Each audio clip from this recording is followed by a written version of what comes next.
Assalamualaikum warahmatullahi wabarakatuh. Kami dari kelompok 9 mata kuliah pengajian fiksi akan mengulas novel yang berjudul Perahu Kertas. Dan kelompok kami terdiri dari dua mahasiswa, yaitu yang pertama ada Fairly Fabiola NIM 28 dan rekan saya Dina Uswatunisa dengan NIM 38. Identitas buku. Untuk judul novel yaitu Perahu Kertas, pengarangnya Dewi Lestari, diterbitkan oleh Bentang Pustaka dan diterbitkan pada tahun 2009. Untuk tebal halaman ada 444 halaman. Sinopsis, kisah berawal dari Kenan yang baru tamat SMA. Berawal 6 tahun, ia tinggal di Amsterdam bersama neneknya. Namun, karena kesepakatan dengan sang ayah, ia harus pulang ke Indonesia dan melanjutkan kuliah di Fakultas Ekonomi di Bandung. Padahal, sebenarnya Kenan lebih senang menjadi pelukis seperti yang dicita-citakan daripada sebagai businessman. Bakatnya melukis diturunkan dari ibunya.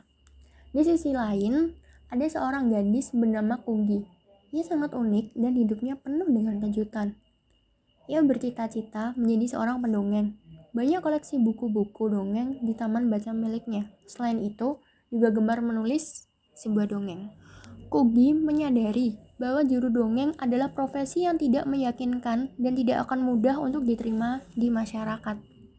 Namun, ia tetap ingin menekuni dunia menulis dengan berkuliah di Fakultas Sastra. Kenan dan Kugi saling bertemu berkat Noni dan Eko. Eko ialah sepupu dari Kenan dan Noni teman kecil Kugi. Keempat remaja ini kemudian menjadi sahabat karib. Seiring berjalannya waktu, baik Kenan maupun Kugi saling mengagumi satu sama lain. Tanpa disadari, benih-benih cinta muncul. Namun, keadaan yang membuat mereka tidak memiliki kesempatan untuk saling mengungkapkannya.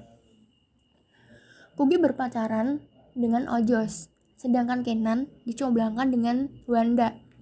Kehadiran Wanda justru membuat persahabatan mereka menjadi renggang. Kugi menyibukkan diri menjadi guru relawan di sekolah alit. Di sana, ia bertemu muridnya yang sangat nakal dan cerdas bernama Pilik. Ia mampu menaklukkan muridnya dengan membuat kisah petualangan yang berjudul Jenderal Pilik dan Pasukan Alit. Dalam semalam, hubungan Wanda dan Kenan hancur. Hal yang sama juga terjadi pada impiannya. Akhirnya, ia memutuskan tinggal di Ubud, Bali bersama sahabat ibunya yaitu yang bernama Pak Wayan. Pak Wayan dan keluarganya adalah seorang seniman yang disegani di Bali. Kehidupannya di sana mampu mengobati Kenan dan membuatnya mulai melukis lagi. Hal ini tidak lepas dari peran Luhde Laksmi yang merupakan keponakan dari Pak Wayan sendiri. Kisah petualangan yang ditulis Kugi menjadi bekal Kenan menghasilkan lukisan serial yang bagus. Tidak heran banyak kolektor yang memburu karya-karyanya. Kugi kesepian sejak kehilangan sahabat-sahabatnya di Bandung. Ia segera lulus kuliah dan bekerja sebagai copywriter di Jakarta. Ia bertemu dengan Remigius yang menjadi atasannya. Berkat pemikirannya yang ajaib dan spontan, karirnya naik daun dan menjadi seorang yang penting di kantornya. Remy menyukainya karena semangat, ide-ide dan keunikan yang dimiliki si Kugi. Ketulusan Remy berhasil meluluhkan hatinya. Kesehatan ayah Kenan memburuk, sehingga mengharuskan kembali ke Jakarta untuk mengelola perusahaan. 4 sekawan akhirnya bertemu kembali, namun kondisinya telah berbeda. Akhir dari kisah persahabatan dan percintaan mereka penuh kejutan. Mereka pun pasrah kemana cinta akan mengalir dan akan berlabuh. Unsur intrinsik dan ekstrinsik novel Perahu Kertas. 1. Tema. Tema novel Perahu Kertas karya Dewi Lestari ini mengusung tema persahabatan dan cinta. 2. Ada latar dan setting. Latar tempat di Jakarta, Bali, stasiun, bandara, dan kampus. Latar suasana, sedih dan bahagia. Latar waktu, ada siang, sore, dan malam. Tokoh dan penokohan. 1. Ada Kugi. Dalam kesehariannya, Kugi memiliki sifat yang unik dan berbeda dari wanita pada umumnya. 2. Ada Kenan, seorang laki-laki cerdas yang begitu menyukai dunia seni lukis. Ketiga, ada Noni, sahabat Kugi yang cantik dan manis. Karakter Noni yakni rajin, disiplin, perfeksionis, perhatian, dan tegas. Keempat, ada Wanda. Wanita yang mencintai Kenan, yang memiliki perawakan tinggi, cantik. Wanda memiliki watak yang periang, agresif, perhatian, dan penyayang. 5. Ada Eko. Eko yaitu kekasih, noning, dan juga sahabat dari Kenan dan Kuki. Memiliki karakter humoris, apa adanya, dan penyayang. 6. Ada Remy. Seorang laki-laki yang selalu berpenampilan rapi dan elegan. Karakternya yang baik dan ramah dan hangat membuat banyak wanita yang menyukainya. 7. Lude. Gadis Bali yang menyukai Kenan. Memiliki karakter lemah lembut, baik hati, dan pemalu. 8. Adri. Seorang laki-laki yang merupakan ayah Kenan. Bersifat keras kepala, tegas, dan suka memaksakan kehendaknya kepada Kenan. 9. Ada Lena, ibu Kenan yang baik hati, penyayang, dan selalu mementingkan keluarga di atas segala-galanya. Dan 10. Ada Wayan, seorang laki-laki Bali yang merupakan sosok lain di antara kedua orang tua Kenan. Wayang adalah seorang pelukis terkenal di Bali. Cita rasa seninya membuat Kenan kagum akan dirinya. Selanjutnya ada alur. Cerita dalam novel Perahu Kertas menggunakan alur maju. Sudut pandang. Cerita dalam novel Perahu Kertas karya Dewi Lestari menggunakan sudut pandang orang ketiga tunggal. Gaya bahasa. Penggunaan gaya bahasa digunakan cukup enak dibaca, mengandung majas personifikasi. Seperti penggalan kata berikut. Perahu itu bagaikan bertanya-tanya kepadaku. Dan selanjutnya ada amanat. Terkadang tidak semua mimpi bisa kita raih begitu saja. Banyak pengorbanan yang harus dilakukan dan salah satunya adalah menjadi apa yang bukan diri kita inginkan. Seperti halnya Kuki. Latar atau setting. Latar tempat, Jakarta, Bali, stasiun, bandara, dan kampus. Latar suasana, sedih dan bahagia. Sedangkan latar waktu, siang, sore, dan malam. Unsur ekstrinsik pada novel Perahu Kertas terdiri dari unsur ekonomi, sosial, religius, dan moral. Unsur ekonomi sendiri, Kenan hidup dalam keluarga yang berkecukupan atau kaya. Sosial, mempunyai banyak sahabat dan saling membantu sama lain. Sedangkan religius terletak pada ketika Kenan mendoakan orang tuanya yang sedang sakit stroke.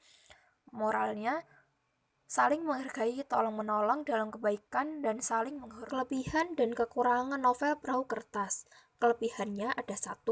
Novel sangat menarik karena mengangkat tema persahabatan dengan konflik yang membuat pembaca terhanyut dalam cerita. Gaya bahasa yang digunakan ringan, mudah dimengerti, dan dikemas menyesuaikan zaman. Novel ini cocok untuk pembaca dari semua jenis usia. 2. Novel bersifat edukatif karena kita bisa belajar banyak hal saat membacanya. Misalnya, mengajarkan kepada Anda agar selalu semangat untuk meraih mimpi-mimpi yang diinginkan. Ketiga, novel tidak hanya fokus pada kisah remaja secara umum, namun penulis mencoba menampilkan bagaimana korelasi kehidupan remaja dengan lingkungan internalnya. 4. Penulis juga mampu mempengaruhi pembaca untuk memainkan imajinasinya, sehingga peristiwa yang terjadi di dalam cerita dapat dibayangkan dengan jelas. Hal ini merupakan pengaruh dari tokoh, alur, dan latar yang digambarkan dengan kreatif dan sangat jelas. Di samping memiliki kelebihan, novel Perahu Kertas juga memiliki kekurangan, yaitu 1. Setting tempat yang dipakai terlalu banyak sehingga pembaca kebingungan dan membutuhkan konsentrasi tinggi untuk memahaminya. Beberapa bagian ditemukan cerita yang terkesan monoton sehingga membosankan untuk dibaca.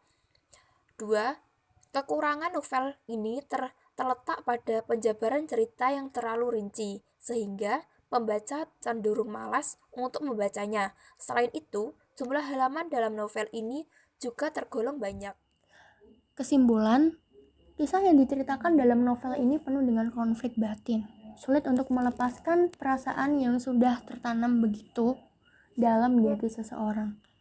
Rumit dan banyak kejadian yang seharusnya mudah untuk diselesaikan, namun karena ego masing-masing pihak. Novel ini juga mengajarkan bahwa kita harus yakin dengan apa yang kita lakukan. Hobi adalah pekerjaan paling menyenangkan. Menjadi diri sendiri, bebas dan berkarya apapun hasilnya. Namun, kepuasan batin dan menyenangkan Orang banyak dengan hasil karya pribadi yang mencerminkan diri sendiri adalah makna kehidupan dan hasil yang berharga dan tak ternilai dengan materi. Novel ini juga mengajarkan arti dari arti dari persahabatan. Bahwa sesungguhnya sahabat walaupun dalam masa sulit sekalipun tak akan bisa melihat sahabatnya terluka. Penulis mampu menceritakan detail setiap tokoh dalam novel ini, sehingga dapat membuat pembaca terjun langsung di dalam kehidupan masing-masing tokoh.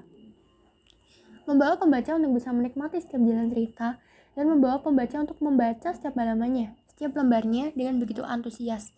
Dia juga mampu mentransformasikan pendewasaan dalam setiap tokoh di novel ini. Pendewasaan yang sudah sewajarnya timbul dari seorang remaja menjadi pribadi yang lebih dewasa dan menghargai arti kehidupan, persahabatan, dan apa itu arti dari cinta. Sekian dan terima kasih ulasan novel yang kami sajikan. Apabila ada salah kata maupun kekurangan apapun mohon dimaafkan. Sekian, wassalamualaikum warahmatullahi wabarakatuh.